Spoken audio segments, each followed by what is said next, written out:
There, the water is filled with sugar kelp, ready for harvest by a group of indigenous women. Today, CBS 2's Carolyn Gusoff got a rare look at their process, turning seaweed into a natural fertilizer and also cleaning our waterways. It's harvest time for sugar kelp in Shinnecock Bay. For thousands of years, Shinnecock people worked with seaweed. I gotta go back out.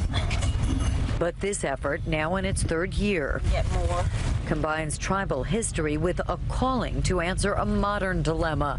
Bay waters are dying. Seaweed can help. We're making an impact for the next 7 generations, as we've been taught to do. Everyone wins with sugar kelp. The environment wins, communities win, green jobs. Shinnecock Kelp Farmers, a multi-generational, indigenous, women-led nonprofit, works to benefit a beautiful place they call home. Good grief.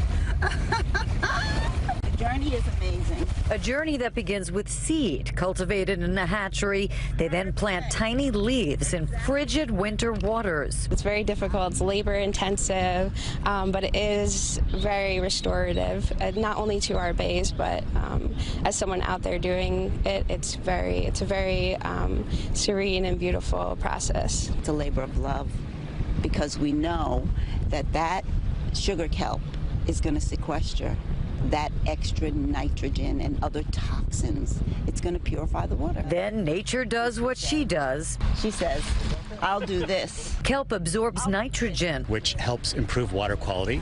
It sequesters carbon, which fights climate change. The kelp ends up improving the biodiversity of Shinnecock Bay by being shelter for shrimp and seahorse and scallops. And now the kelp will be dried for a week, soon ready to be sold at farmers markets to be used as a soil amendment to fertilize the native way. And while it grows, it cleans the bay. When it comes out of that water like that, it's saying thank you. It's like, thank you, you did good. The Nature Conservancy awarded a grant to grow the Shinnecock Kelp Farmers hatchery, hoping like ripples, others will soon farm kelp to make a collective difference. In Shinnecock Bay, Long Island, Carolyn Gusoff, CBS 2 News. And you can buy their dried kelp this year at the East End Food Institute's farm